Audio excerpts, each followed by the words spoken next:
खुलुमबाय। दिनै 4 जुन 2024 मंगलबार। मैखुन जादों।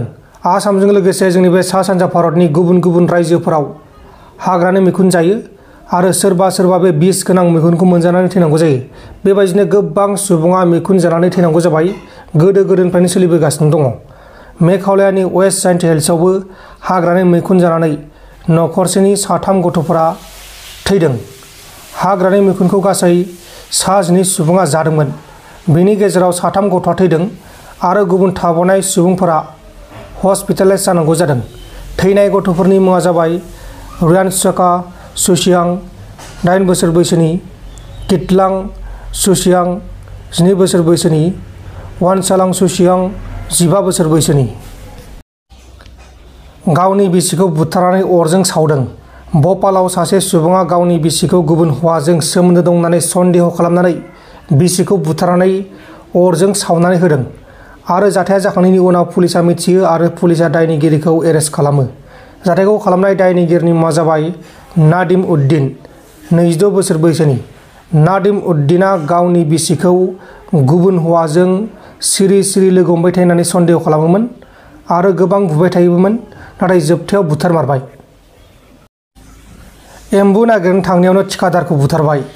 आसामनि लखिमपुर डिस्ट्रिक्टनि सिङाव थानाय डाकुवाखाना ओनसोलाव जल जीवन मिशननि सासे थिखादारखौ हरनि समाव जेब अखा हानायखाय एम्बु जानो लुगैनानै एम्बु नागिरनो थांनायाव सोरबा स्नेमनि दुथां सुबुंफोरा थिखादारनि न' साखाथिनि मोनसे फोथाराव बुथारनानै दोनदों। थिखादारखौ बुथारजानाय थिखादारनि मुङा जाबाय सुनिल गगৈ।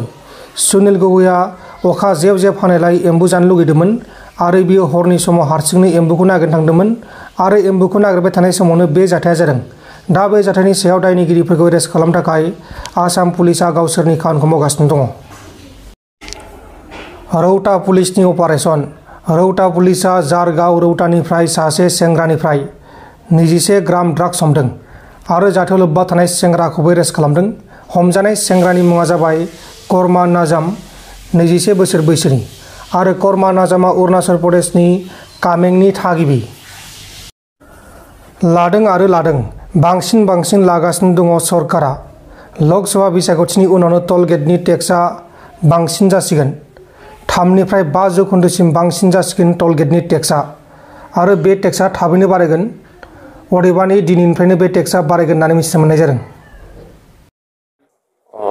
जोबोद मास मोनसे बा दानसे नेनायनि उनाव गाबोन 4 जुन अक्ट'आव सारा भारतआवनो लकसभा जे बिसायख'थि बिनि फिथाइखौ साननो थांगासिनो दङ। फिथाइखौ जों गाबोन मोननो थांगासिनो दङ। 1 नं क'क्राझार लकसभा बियाबाव आङो UPPLनि बिजाथि आरो NDAजों मदद होजानाय बिजाथि हिसाबै जिहेथु जोङो थांनाय 10 बोसोरा क'क्राझार लकसभा बियाबखौ जोङो खोमानानै लानांदोंमोन। एबाराव NDA हिसाबै जोंहा देरहानो थांगासिनो दङ। बेयाव आङो बिजाथि महरै खमसे खम 2 खावसेनिफ्राय 3 लाख बिनि फारागाव देरहानो थांगासिनो दङ। बेनिखायनो जोबोद गोजोननाय मोनदों। आङो बेनिखायनो साफ्रोमबो क'क्राझारनि साफ्रोमबो भटार, साफ्रोमबो सानसुमै जोंनि फरायसा लाइमोन, आइजोफोर आरो जोंनि जायफोर मददगिरिफोर गासैनिसिमबो मोनफ्रोमबो दोलोनि मददगिरि, मावगिरि, बिबानगिरिफोरनिसिम आङो गोसो गोरबोनि गोजोननाय साबायखरखौ जासिहरदों। जे नोंथांमोननि जोबोद मोनसे बावसोमनाय आरो मावसोमनायनि गेजेरजोंनो गाबोन 4 जुनाव साननो गोनां भट साननायाव आङो देरहानो थांगासिनो दङ। बेनिखायनो जोबोद गोजोननाय मोनदों। बेनिखायनो आं बयखौबो गोसो गोरबोनिफ्राय गोजोननाय आरो साबायखरखौ जासिहरदों। जोङो थांनाय बिसायख'थिनि जे फोसावदिंनाय बे टाइमावबो जों बुंदोंमोन, बे समाव बुंबाय थाखादोंमोन आरो जोङो जोबोद मोनसे आसाबादि आरो बे बाथ्राया थारैनो 7 मेआव बिसायख'थि जोबखांनायनि उनाव जोङो गासै जोंनि बुथ लेभेलनिफ्राय जिखिनि जोंनि नायबिजिरनाय, बे नायबिजिरनायनिफ्राय जों मोनदांनो हादों जे दिनैहाय 2 खावसेनिफ्राय 3 लाख 2 खावसे लाखनिफ्राय 3 लाखनि गेजेराव आङो देरहागोन। UPPLनि बिजाथि आरो NDAनि मदद होजानाय बिजाथि महरै देरहागोन। एकदम सैथो खोथा। जिखुनु बानायनानै बुंनाय बाथ्रा नङा। गाबोन भट सानब्लानो बेखौ निस्सय रोखायै जों मोननो हागोन। हरसेनिल' बाथ्रा दं। बेनिखायनो देरहागोन एकदम रोखा। आं बेनिखायनो बयखौबो खावलायदों जे जोङो गोबाङानो रंजानो थाखाय थियारि, नाथाय आं खावलायगोन बयखौबो जाहाथे गोजोन थासारिया जाहाथे बाया, गोजोनखौ लाखिनानै जोङो रंजानायखौ खालामगोन, बेखिनिखौनो आं खावलायबाय।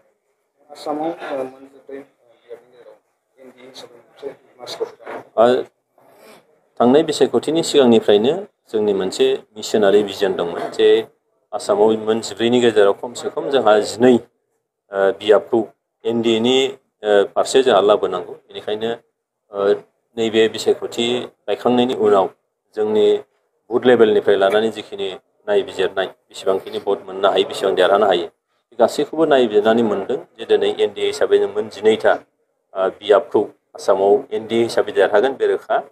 बेनिखायनो भारतआव नरेन्द्र मदि बिथांखौ जोंहा गाहाय मन्थ्रि खालामफिननांगौ आरो बिथाङा अलरेडि गाहाय मन्थ्रि जाखासिगोनानोखा।